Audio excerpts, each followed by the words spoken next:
পুলিশের হেফাজতে আজ শামীম আহমেদের শেষ দিন। অভিযুক্তকে নিয়ে মঠঘরিয়া কাণ্ডের পুনর্নির্মাণে পুলিশ খতিয়ে দেখা হচ্ছে, সব ধরনের তথ্য খতিয়ে দেখা হচ্ছে। ইতিমধ্যেই দুর্ঘটনাগ্রস্ত গাড়ির ফরেনসিক তদন্ত করা হয়েছে, সংগ্রহ করা হয়েছে স্টিয়ারিং এর ফিঙ্গারপ্রিন্ট। মিলিয়ে দেখা হচ্ছে শামীমের ডিএনএর সঙ্গে। ঘটনার দিন গুয়াহাটি থেকে পালিয়ে শিলং গিয়েছিল শামীম। এই মুহূর্তে সিসিটিভি ফুটেজ সামনে এসেছে, সেই ছবি আপনাদের সামনে তুলে ধরেছি।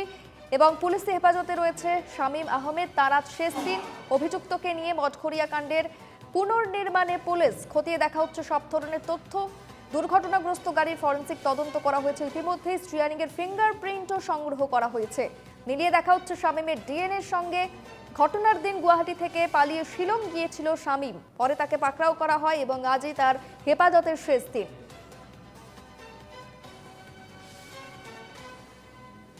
প্রতিনিধি সুকল্যাণ রাজকুমার প্রতিবেদন রয়েছে, নজর রাখবো। কালিৰ দিনটোত ফৰেনচিক দলে যিখন বাহনে দুৰ্ঘটনাটো সংঘটিত কৰিছিল সেই বাহনখন পৰীক্ষা নিৰীক্ষা কৰিছে আৰু তাৰ পাছতেই তেওঁলোকে বিজ্ঞানসন্মতভাৱে সেইসমূহ তথ্য যুগুত কৰিবলৈ চেষ্টা কৰিছে। কাৰণ সেই গাড়ীখন কোনে চলাইছিল বিজ্ঞানসন্মতভাৱে সেয়া প্ৰমাণ কৰিব লাগিব যান বাহন আৰক্ষীয়ে। গতিকে সেই বিষয়খিনি অধিক গুৰুত্বপূৰ্ণ। আৰু কালিৰ দিনটোত ফৰেনচিক দল আহি ইয়াত সেই বাহনখনৰ যিসমূহ ফিংগাৰপ্ৰিণ্ট, সেই বাহনখনৰ ষ্টেৰিঙত কোন বহিছিল, ষ্টেৰিঙত কাৰ ফিংগাৰপ্ৰিণ্ট আছে, সেইসমূহ বিষয় তেওঁলোকে লক্ষ্য ৰাখিছে আৰু সেইসমূহ বিষয়ৰ ওপৰত তেওঁলোকে ফৰেনচিক চেম্পল সংগ্ৰহ কৰিছে। গতিকে কালিৰ দিনটোত ফৰেনচিক দল ইয়াত আহি উপস্থিত হ'ল। তাৰ সমান্তৰালকৈ আজিৰ দিনটোত যদি চাওঁ, আজিৰ দিনটোত শামীম আহমেদক লৈ পুৱাই সেই ঘটনাস্থলীত উপস্থিত হৈছে নুনমাটি যান বাহন আৰক্ষী। তাৰ সমান্তৰালকৈ তাৰ পৰা শামীম আহমেদৰ এই যিখন বাহন বা এই যিখন বাহনে দুৰ্ঘটনাগ্ৰস্ত সংঘটিত কৰা স্থানত উপস্থিত হোৱাৰ পাছতেই আৰক্ষীৰ দলটো শ্বিলঙলৈ ৰাওনা হৈছে। কাৰণ শামীমে গুৱাহাটীৰ পৰা শ্বিলঙত আত্মগোপন কৰিছিল আৰু শ্বিলঙত আত্মগোপন কৰাৰ সময়তেই চুলি আৰু দাড়ি সম্পূৰ্ণৰূপে কাটিছিল, নিজৰ বেশ সলনি কৰিছিল। আৰু তাৰ পাছতেই দেখিবলৈ পোৱা গৈছিল শামীম আহমেদ গৈ উপস্থিত হৈছিল ডিব্ৰুগড়ত। ডিব্ৰুগড়ৰ পৰা নুনমাটি যান বাহন আৰক্ষীয়ে শামীমক গ্ৰেপ্তাৰ কৰিছিল। গতিকে শ্বিলঙত সেই যিখন চেলুনত শামীম আহমেদে দাড়ি চুলি কাটিছিল সেই চেলুনখনলৈ এই মুহূৰ্তত লৈ যোৱা হৈছে। কাৰণ প্ৰমাণ কৰিব লাগিব শামীম ক'ত আছিল বা শামীম ক'ত লুকাই আছিল, এইখিনি বিষয় অধিক গুৰুত্বপূৰ্ণ।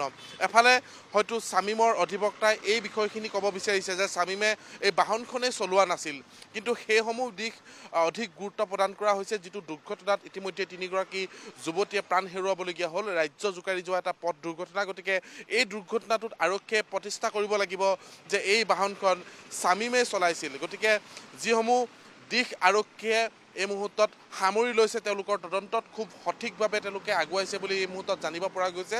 কোনো ক্ৰুটি ৰাখিব বিচৰা নাই। কিন্তু এটা কথা স্পষ্টকৈ ক'ব লাগিব, যিসমূহ বাৰ খোলা থাকে নিশা 3-4 বজা পৰ্যন্ত লেট নাইট খোলা থাকে, সেইসমূহ বাৰৰ বিৰুদ্ধেও এই মুহূৰ্তত আবকাৰী বিভাগ সৰব হোৱা দেখিবলৈ পোৱা গৈছে। কাৰণ যিখন এক্সৰ বাৰ, সেইখন বাৰৰ ইতিমধ্যে অনুজ্ঞাপত্ৰ বাতিল কৰা হৈছে। কাৰণ 3 বজালৈকে সুৰাপান কৰিছিল শামীম আহমেদ আৰু 3 সহযোগী বান্ধৱী। আৰু তাৰ পাছতে দেখিবলৈ পোৱা গৈছিল দ্ৰুত বেগত নিশা সফৰ কৰিছিল এই বাহনখনে। বহু তথ্য লাভ কৰিছিল তেওঁলোকে কিমান গতিত গুৱাহাটীৰ ৰাজপথত এই চুইফ বাহনখন চলাইছিল। গতিকে সেই বিষয়খিনি অধিক গুৰুত্বপূৰ্ণ। এই মুহূৰ্তত শামীমক লৈ সেই দলটো শ্বিলঙলৈ ৰাওনা হৈছে বুলি জানিব পৰা গৈছে। গতিকে আৰক্ষীয়ে তথ্য সংগ্ৰহ কৰিব লাগিব, তাৰ পাছতেই হয়তো অধিক তদন্ত অব্যাহত ৰাখিব। কাৰণ সেই সময়ত শামীমে জানিব পৰা মতে নিজৰ পোচাকযোৰো সলনি কৰিছিল। গতিকে এইসমূহ দিশ আৰক্ষীয়ে এইসমূহ দিশত অধিক গুৰুত্ব প্ৰদান কৰিছে যে শামীমে পোচাকযোৰ ক'ত খুলিলে, বেলেগ পোচাক কোনে যোগান ধৰিলে, এইসমূহ বিষয় অধিক গুৰুত্বপূৰ্ণ। আৰক্ষীয়ে এই মুহূৰ্তত ক্ষিপ্ৰতাৰে গোটেই ঘটনাটোৰ তদন্ত অব্যাহত ৰাখিছে।